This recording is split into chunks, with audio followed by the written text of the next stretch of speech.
Boom. Top of the KYB. It's a clicker. Do you have to do any work? No. Does it just bolt right in? Yes. Does it work? Let's see if you can hear it. There's a click. There's a click.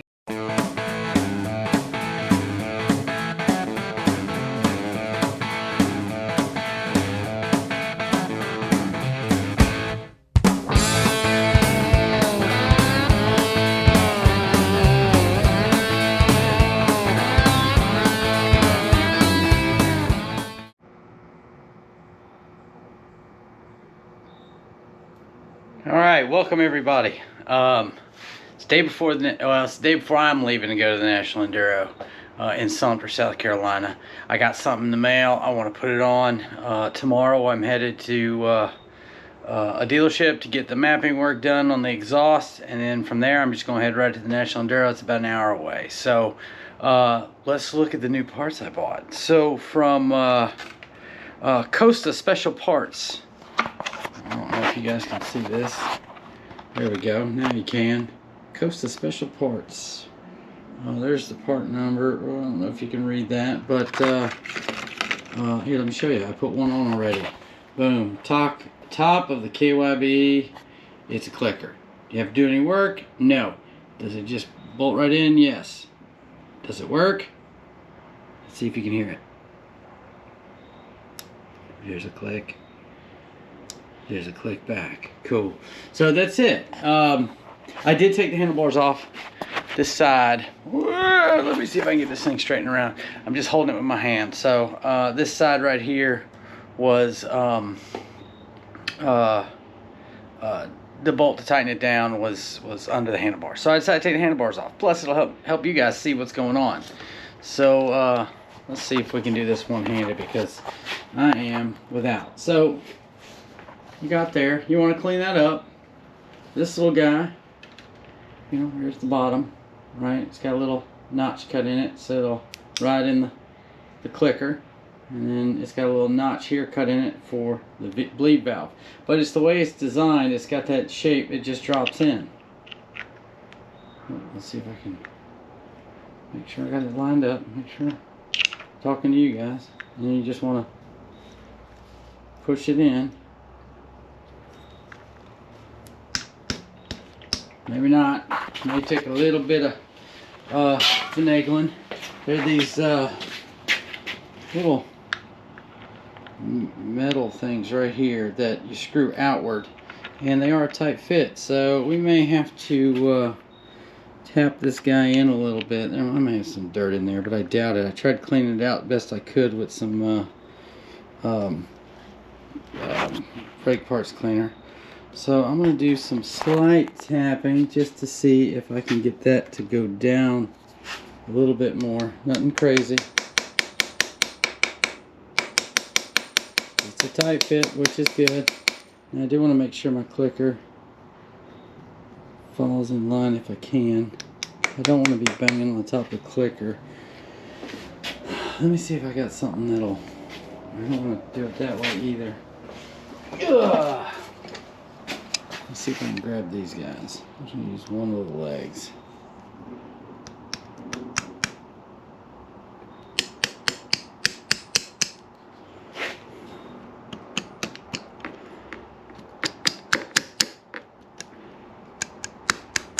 Well, it says you can screw those things and push them in a little bit, but I tried. It really didn't. Those little tabs didn't want to go in.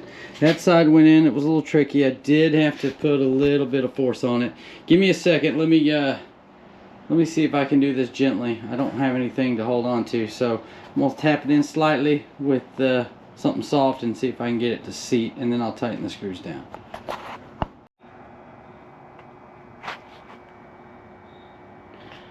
Alright, so I got it in there. You just took a little tapping with something soft, and it should sit just slightly below the red stuff. You should feel the red anodize. It just sits slightly below. I can feel it.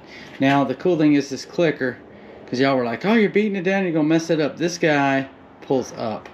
It is spring loaded, so you can actually pick it up and it won't do any damage, because I'm sure every single one of these little guys is a little different. So there is some upward, it does move up.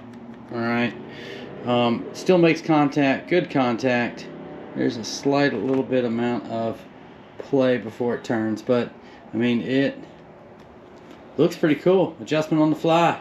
I like it. I'm gonna put the handlebars back on, and then we'll look at it with it on the handlebars, with it mounted.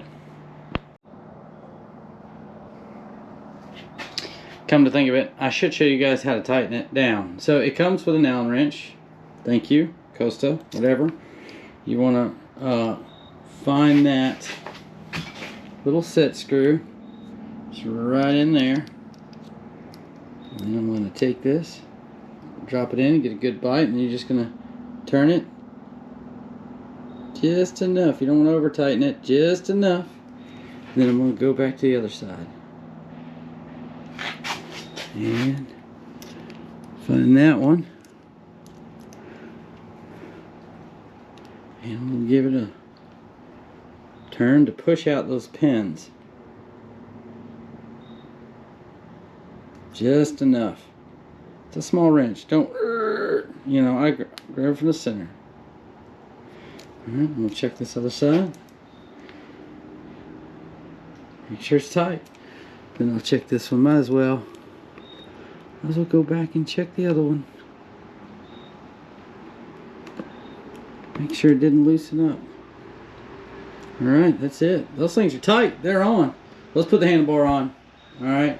Sorry to get everything a little bit of confusion, but yeah, it's on. It's pretty slick. I'll check the adjusters and we'll go from there. Okay, I got them on. I got them on. I got the handlebar mounted. I torque the handlebar bolts. These guys, let's see, I get my hand out the way. These guys, the book says roughly 20 newton meters, so 25 newton meters, so 18.4 foot-pounds. So there they are. There's our clearance underneath. As you can see, hopefully you can block that light. I do have access. Stock handlebar, stock clamps. I think mine are on the back position. I should probably move them to the front, but yeah, I got full range of motion, full clearance all the way around, good gap. As long as I don't bend my handlebars, but these guys do move a little bit, so that's good. They look good. They look trick. I think so. Pro level stuff going on right here. All right, special ed. All right, there we go. So those are nice. They're in. I like being able to adjust these. I'll do some quick clicker adjustments, make sure I didn't get one side off side on the other, and there we go. Also, one other thing I did is I did change the rear tire. It's sitting over here. I went with a 120. Now I'm hair scrambling it. I'm not a hard enduro guy. I went with a Tusk 120 by 90 by 18 MX T35. I ordered these and I forgot to order tubes, but I had a set of tubes. Woo! So I got lucky. I put a heavy duty tube. I will tell you one thing: the tubes that come out of these guys, I'm surprised that I didn't tear them. I'm surprised they weren't flat already. They are thin, so I would just go ahead and put heavy duty tubes, unless you run moose balls or bib mooses or tubeless. I don't run it. I don't. I never have. I think I've only ever had one flat on a front tire in a race, and it was an enduro, and I was doing terrible, so it didn't really matter. But if you're riding rocky terrain, I don't.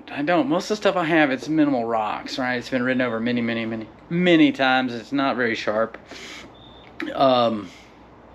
Most of it's sand here. There's maybe some red clay from time to time. In Ohio, I had a lot of rocks when I lived up there, but down here in South Carolina, it's, you know, to me, where I am, it's hard to find rocks. But we'll see. All right, I'm gonna put this up. You guys will see this tomorrow. I'm gonna get this guy, this bad boy. Oh my God, I love it. I love it. Right now it sounds like I farted in a empty soup can. It really does. It doesn't sound good. So I'm hoping it sounds better. Wear this thing in a little bit. Definitely the Enduro 70 miles I think total. Will put some time on this bad boy and we'll get a good sound. But I'll crank it up for you guys tomorrow after I get it mapped in the morning. I'll get it mapped, and then when I get to the race I'll take some videos of that. So alright you guys, have a good evening, and I'll catch up with you guys mañana.